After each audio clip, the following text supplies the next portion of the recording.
Al-Iman TV, sarana penyubur keimanan. Alhamdulillah, nahmaduhu wa nasta'inuhu wa nastaghfiruh wa na'udzu billahi min syururi anfusina wa sayyiati a'malina. May yahdihillahu fala mudhillalah wa may yudlil fala hadiyalah. Asyhadu an la ilaha illallah wahdahu la syarikalah wa asyhadu anna Muhammadan abduhu wa rasuluh. Allahumma salli wa sallim wa barik ala nabiyyina Muhammad wa ala alihi wa ashabihi wa man sara ala nahjihi ila yaumiddin, amma ba'd. Akhwani wa akhwati, jamaah kaum muslimin, jamaah kaum muslimah, para pemirsa Iman TV, para pendengar Radio Ar-Royan yang dimuliakan oleh Allah Subhanahu wa taala. Alhamdulillah, Allah Subhanahu wa taala senantiasa mencurahkan keistiqomahan kepada kita dalam amal soleh, dalam kebajikan, dalam kebaikan. Bulan Ramadan memang telah berlalu. Bulan Ramadan yang agung itu telah meninggalkan kita. Bulan Ramadan yang berbarokah itu telah kita lewati. Tapi sebagai seorang muslim yang tahu hakikat kehidupan, bahwasanya Allah menciptakan kita itu untuk satu tujuan yang sangat amat agung. Wa ma khalaqatul jinna wal insa illa liya'budun. Dan tidaklah aku ciptakan jin dan manusia kecuali untuk beribadah kepada aku. Ibadah dalam arti umum.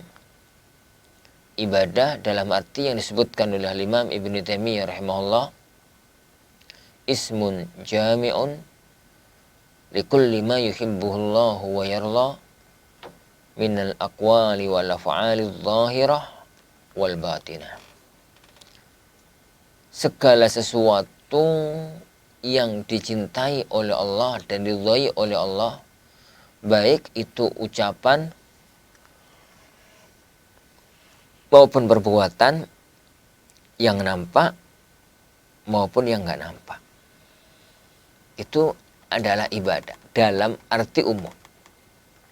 Allah menciptakan kita itu untuk beribadah kepadanya. Wa ma khalaqtul jinna wal insa illa liya'budun.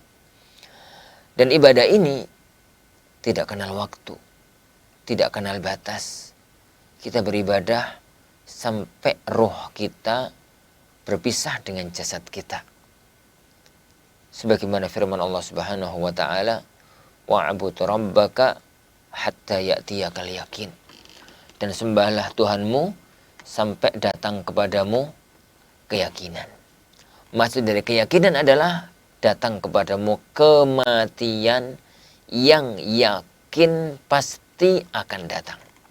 Datang kepadamu kematian yang pasti akan datang.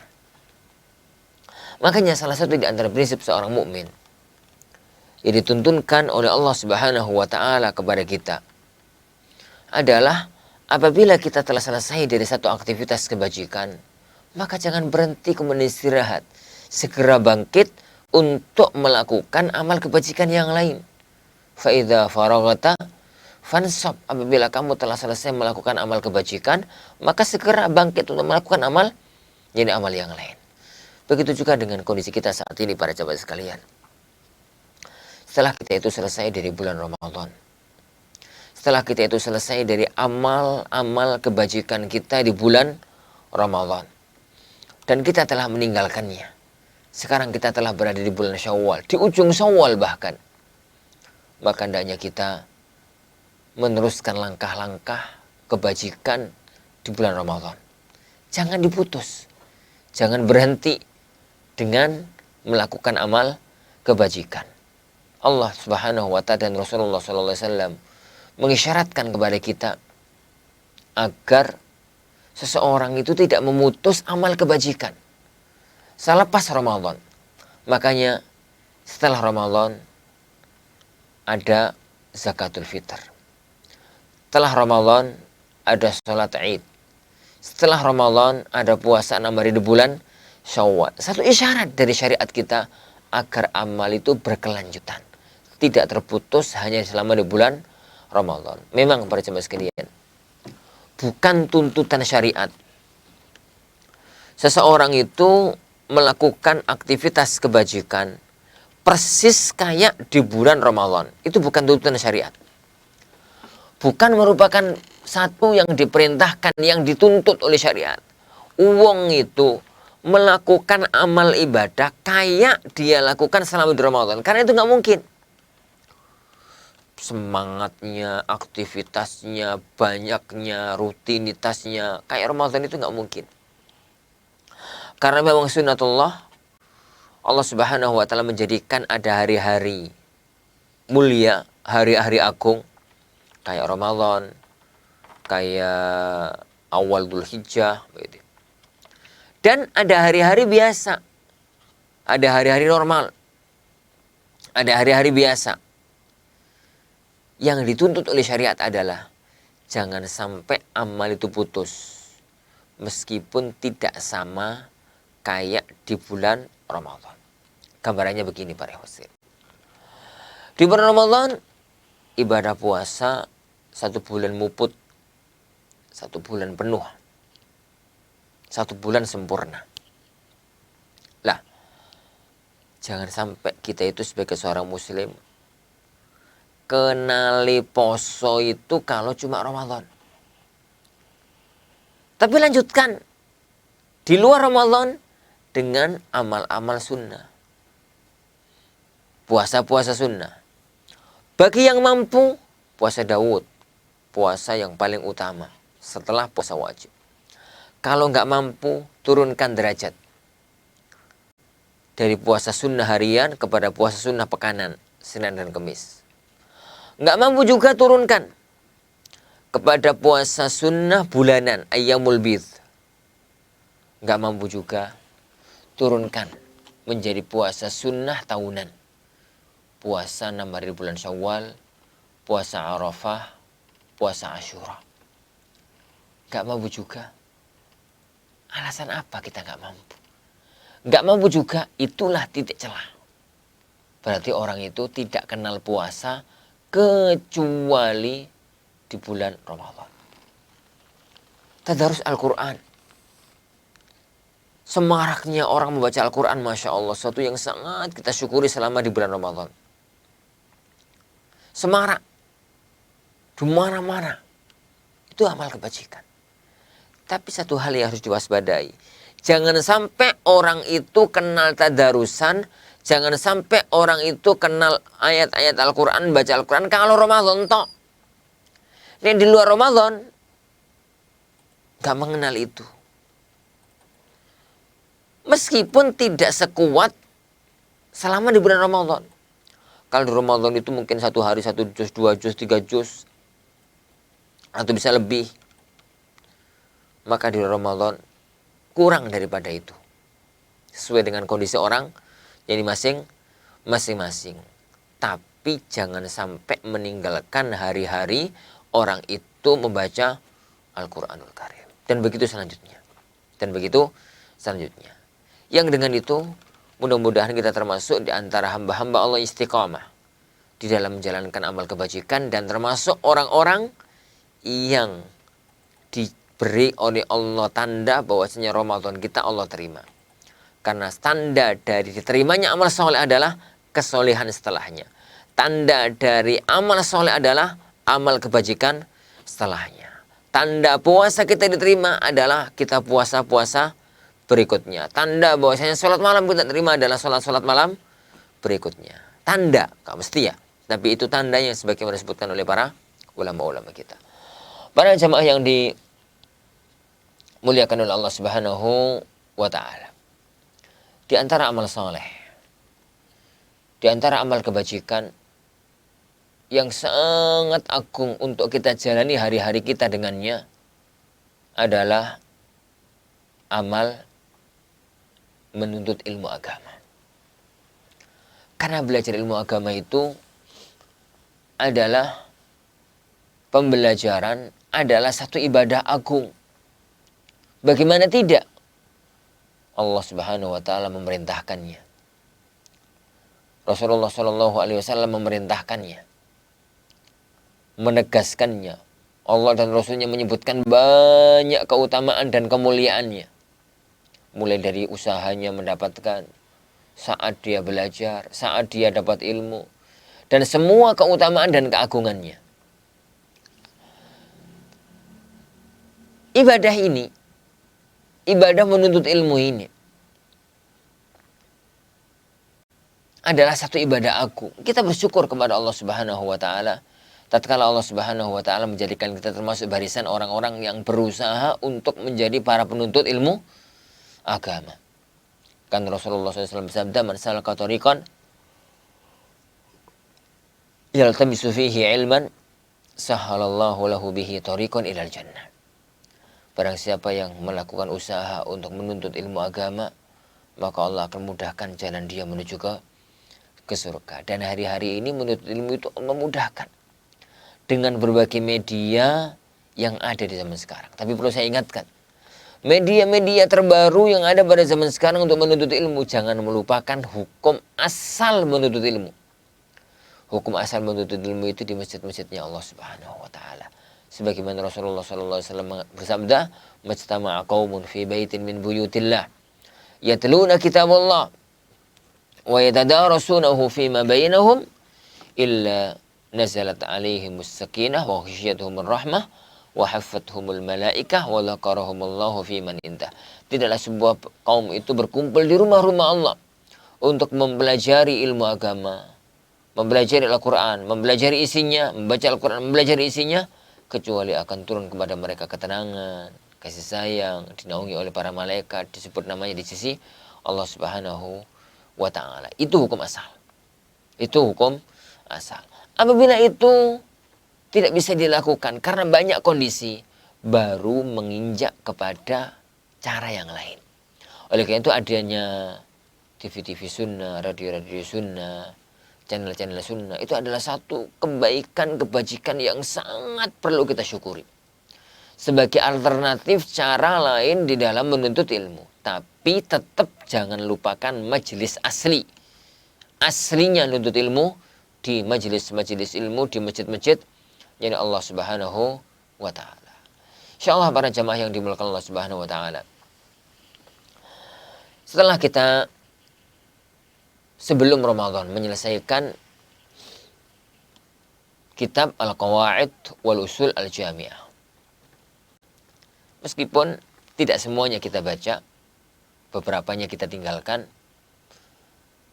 karena beberapa alasan yang mengharuskan kita untuk meninggalkannya, maka Allah Subhanahu wa ta'ala mulai dari pertemuan kita sekarang ini, kita tidak lagi membahas tentang kaidah-kaidah fikih. Tapi kita pindah pada kajian yang lain. Kita pindah pada pembahasan yang lain. Dan itu adalah salah satu di antara ilmu yang sangat agung dalam Islam. Kata para ulama kita, "Inna syarafal ulum bisyarafil ma'lum." Sesungguhnya titik kemuliaan sebuah ilmu itu tergantung dengan jadi titik kemuliaan apa yang nanti akan dia pelajari dan dia dapatkan dengan belajar ilmu tersebut. Inna syarafal ulum bisyarafil ma'lum.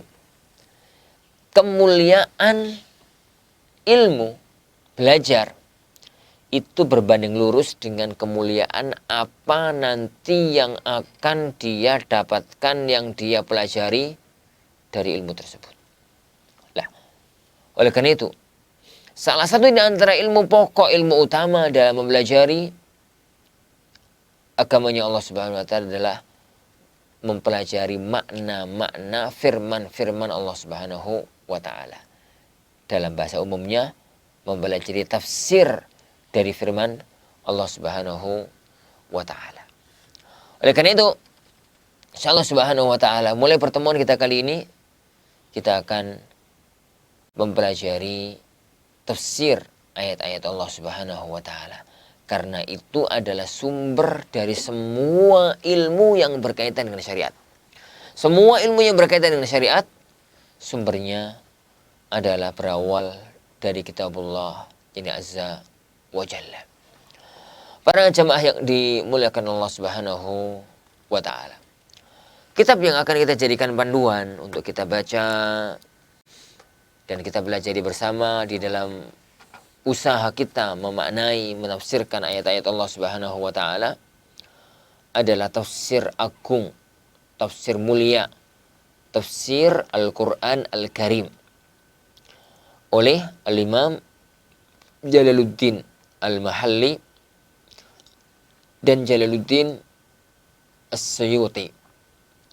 Imam Jalaluddin Al-Mahalli dan Jalaluddin As-Suyuti rahimahumullah. Karena penulis tafsir ini sama-sama lakopnya, gelarnya itu adalah Jalaluddin, maka akhirnya tafsir ini masyhur dengan nama tafsir Al-Jalalain. Tafsir ini ditulis oleh dua orang yang lakopnya sama-sama Jalaluddin. Jalaluddin. Para ikhwan azanillahu wa iyyakum. Para ikhwah yani fiddin azanillahu wa iyyakum. Baik. Kenapa tafsir ini yang kita pilih? Untuk menjadi panduan di dalam kajian tafsir kita.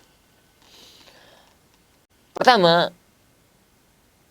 para ulama kita menggariskan bahwa belajar itu harus bertahap. Dari mulai yang kecil, menengah, yang tinggi. Yang ringkas, agak lebar, panjang lebar. Gitu. Tak terkecuali darinya tafsir. Tak terkecuali darinya tafsir. Urut-urutan belajar tafsir itu adalah pertama, ambil tafsir Al-Quran yang fokus makna kata per kata. Sekedar tahu makna ayat ini, kata ini maknanya adalah ini, lafadz ini maknanya adalah ini. Dan di level pertama ini, tafsir yang sangat bagus adalah tafsirnya Imam As-Suyuti dan Mahalli dalam Jalalain. Yang kedua, setelah itu, masuk ke makna global ayat. Masuk ke makna global dari sebuah ayat. Dan tafsir yang sangat bagus di level ini adalah tafsir Taisir Al-Karim Ar-Rahman oleh Fadilatul Syekh Abdurrahman Ibnu Nasir As-Sa'di rahimahullah. Setelah itu baru naik ke level di atasnya, yaitu tafsir Al-Ma'thur. Tafsir yang diambil dari athar-athar para sahabat, para tabi'in, dan dari kalangan salafun saleh. Dan tafsir ini, di level ini yang paling bagus adalah tafsir Imam Ibnu Katsir rahimahullahu ta'ala. Baru setelah itu masuk ke mutawwalat. Masuk ke kitab-kitab tafsir yang panjang lebar, membahas tentang tafsir ayat-ayat Allah Subhanahu wa taala, semacam tafsir At-Tabari, tafsir Al-Qurtubi, maupun yang lainnya. Perhatian Allahu wa iyyakum. Jadi karena alasan inilah maka pilihan saya jatuh kepada tafsir di level pertama. Karena sebelum kita masuk di tafsir level kedua, ketiga, apalagi yang terakhir, maka hendaknya kita pondasikan dahulu ilmu kita dengan pondasi-pondasi ilmu yang ada. Baik. Perhatian Allahu yani wa iyyakum. Tafsir ini perlu untuk kita dudukkan dulu permasalahannya. Agar kita mampu memahaminya dengan benar. Kenapa kok tafsir Jalalain, nggak tafsir yang lainnya? Sebenarnya tafsir yang lainnya banyak-banyak aja.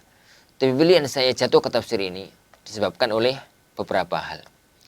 Yang pertama, kitab ini adalah kitab level dasar di dalam belajar tafsir kitabullah azza wa jalla. Itu yang pertama. Yang kedua, tafsir ini amat sangat masyhur di negeri kita. Hampir tidak ada pesantren pada zaman dahulu kecuali mengajarkan tafsir Jalalain. Tafsirnya masyhur. Kalau sekarang seorang orang tua itu kan disebut tafsir, ya kenalnya tafsir Jalalain. Gitu. Nah, dan mempelajari satu kitab, satu ilmu dengan kitab yang masyhur di negeri kita, di negeri tersebut adalah salah satu yang disenangi oleh para ulama-ulama kita. Yang ketiga, banyak para ulama yang menganggap tafsir ini tafsir yang bagus dengan memperhatikan titik kekurangannya. Anda baca misalkan keterangan di sebagian para ulama. Jadi berkata Syekh Abdul Aziz bin Abdullah bin Baz, beliau mengatakan tentang pada waktu ditanya tentang tafsir Jalalain, tafsirun mufidun, sebuah tafsir yang penuh faedah. Tapi wa fihi ba'dzul akhta' fis sifat. Tapi dalam tafsir ini ada sebagian kesalahan dalam masalah asma wa sifat. Jadi tauhid asma wa sifat. Karena memang Imam Suyuti rahimahullah dan Mahalik dua-duanya adalah termasuk pengikut yakni mazhab al-Asy'ariyah di dalam akidah, sehingga ada beberapa hal yang memang perlu diluruskan yang berkaitan dengan masalah asma wa sifat. Syekh Ibnu Utsaimin rahimahullah taala tatkala mengomentari tentang tafsir ini, beliau mengatakan tafsirul jalalaini li talibil ilmi jayyid. Tafsir Jalalain bagi seorang penuntut ilmu itu adalah tafsir yang bagus. Li'annahu fil haqiqati zubdatun. Karena hakikat dari tafsir ini adalah inti tafsir. Imam Suyuti Al-Mahalli setelah membaca berbagai kitab tafsir, beliau ingin menyimpulkan dengan satu dua kata dari tafsir ayat-ayat Allah Subhanahu wa taala. Kan itu Syekh Ibnu Utsaimin rahimahullah telah mengatakan bahwasanya tafsir ini adalah zubdah, intisari yang difahami oleh penulis dari tafsir-tafsir yang ada. Dari tafsir-tafsir yang ada. Adapun tentang masalah bahwa jadi itu pula yang dikatakan oleh Syekh Fauzan, itu pula yang dikatakan oleh Syekh Shalih Al-Syekh dan yang lain, mirip-mirip dengan yang itu, mirip-mirip dengan yang itu. Nah, dalam kondisi macam ini, para jamaah yang dimuliakan Allah Subhanahu wa taala, masalah yang terakhir yang perlu untuk kita cermati dalam masalah hanya satu lagi, yaitu tentang masalah ini, yaitu tentang masalah keberadaan bahwasanya ada beberapa kesalahan dalam tafsir Jalalain ini berkaitan dengan masalah akidah asma wa sifat. Pertama harus diakui bahwasanya Suyuti dan Mahalli adalah orang-orang Asy'ari yang mau nggak mau kitab tafsirnya terpengaruh dengan gaya tersebut. Tapi sebenarnya ini adalah satu faedah tersendiri tatkala kita belajar tafsir lewat tafsir Jalalain. Pertama, yang tidak berkaitan dengan asma wa sifat selesai masalah. Satu kemuliaan, satu kebaikan. Tapi kemudian yang berkaitan dengan asma wa sifat, maka kita wajib untuk komentari. Kita wajib untuk komentari apa sebenarnya mazhab Ahlussunnah wal Jamaah yang berkaitan dengan masalah ini.